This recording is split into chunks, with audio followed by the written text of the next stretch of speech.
Welcome to the Family Bible Journey. Did you know that when you subscribe to the podcast and follow us on Facebook and Instagram, that you actually make it easier for other people to find the Family Bible Journey? So please follow and subscribe. And thank you for listening. This is episode 254, season 1 of the Family Bible Journey Old Testament podcast. Today we're looking at Ezra chapter 5. The title of today's podcast is Undaunted. And our key verses for today are chapter 5, verses 1 to 5, where we read, Now the prophets, Haggai and Zachariah, the son of Iddo, prophesied to the Jews who were in Judah and Jerusalem in the name of the God of Israel who was over them. Then Zerubbabel, the son of Shealtiel, and Jeshua, the son of Jozadak, arose and began to rebuild the house of God that is in Jerusalem. And the prophets of God were with them, supporting them. At the same time, Tatnai, the governor of the province beyond the river, and Shethar-Boznai, and their associates came to them and spoke to them thus, Who gave you a decree to build this house and to finish this structure? They also asked them this, What are the names of the men who are building this building? But the eye of their God was on the elders of the Jews, and they did not stop them until the report should reach Darius, and then an answer be returned by letter concerning it. This is the word of the Lord. In our last Old Testament podcast, we read of the Jews having their construction project in rebuilding the temple halted. Very powerful and very well politically connected enemies, adversaries, reached out to King Artaxerxes, relayed to him the troublesome past of Jerusalem, the great extent of her former kings, the fact that this was a rebellious part of the kingdom, and they were successful in convincing the king to bring this reconstruction of the temple to a halt. But in chapter 5, we read that God raises two powerful prophets, Haggai and Zachariah, who are going to spur the Lord's people on to action. And so they begin without asking permission to rebuild the temple. And this is one of those places where one of my favorite words of wisdom is quite appropriate. Sometimes it's better to ask forgiveness than to ask permission. And this is not always the case, but there are certain times where you just gotta do what you just gotta do. And this is one of those moments in the history of the life of God's people in Israel. And so they begin to rebuild the temple. And when they are questioned about it, when they are interrogated by the governor and his associates, men who had for a long time opposed the reconstruction of the temple, they send a letter to King Darius. But the Jews kept faithfully working on the temple until they should receive a reply from the king himself. And as you read this account for yourself, pay careful attention to what it was that the Jewish leadership provided and what they didn't provide, questions that they answered and questions that they didn't answer. Sometimes people of faith and integrity will struggle if somebody asks them a question and they feel like they have to answer the questions that they are asked, and sometimes to their own harm.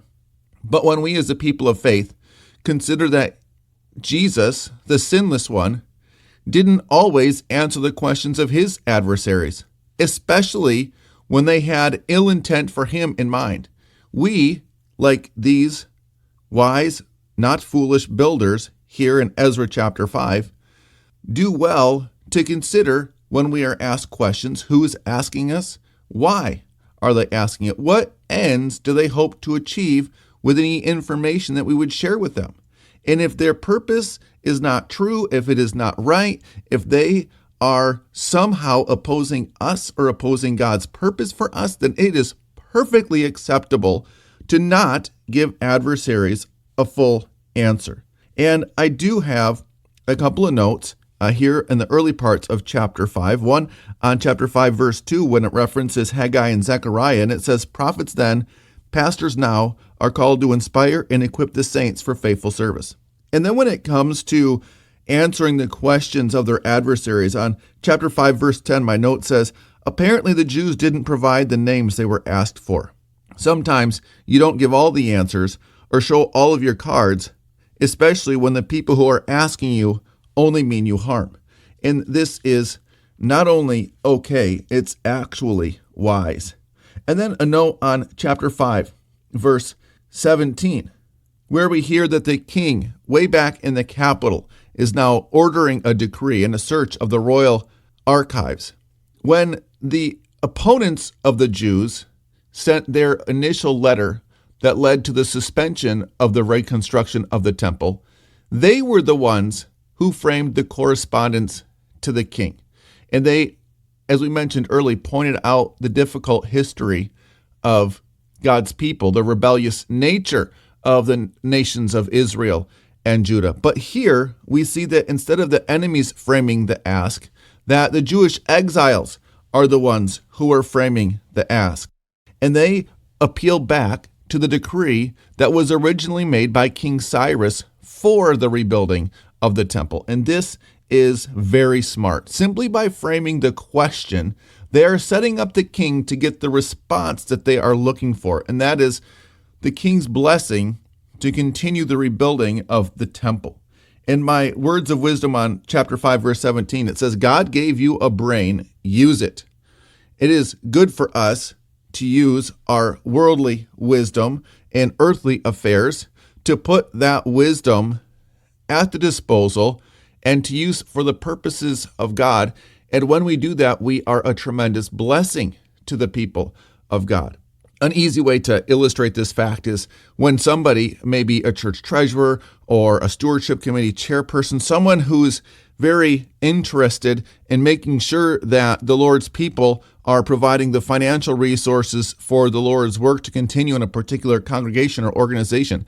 It is very helpful to have somebody who knows a little bit about the giving landscape in our country and in our context, to know the tax benefits of certain kinds of gifts versus others, so that we can encourage people to give smarter, to give more by giving better. Because there are certain ways that 501c3s and nonprofits in our country today can receive substantial gifts without any negative tax implications for the person giving the gift. And as a matter of fact, if you frame and position these gifts well, you can actually receive tremendous tax advantages for the gifts that you would give if you give them in a wise manner according to the laws of our land. This is, on one hand, not a matter of faith whatsoever, but on the other hand, it is absolutely a matter of faith. If we are using our wisdom to maximize our offering, then we are being a greater blessing to the work of God's kingdom here on earth than we would be otherwise. And so it is so good for us to use these God-given gifts, talents, and abilities in order for us to serve the Lord well. As these faithful men and women here, among the returning exiles in Judah and Jerusalem, are serving the Lord well, simply by framing the question that's going back to the king, so that they can be affirmed in their work and blessed in their service to the Lord. Not only blessed by the Lord, but also blessed by the secular authorities as they seek to honor the Lord in all that they are doing there in Jerusalem. Thanks for listening. If you'd like to share your faith in a super easy way, just click the share button so you can send an episode to a friend in a text or an email or post on social media. Our blessing for today. May you have courage to build in faith, trusting God and fearing no enemies. Amen.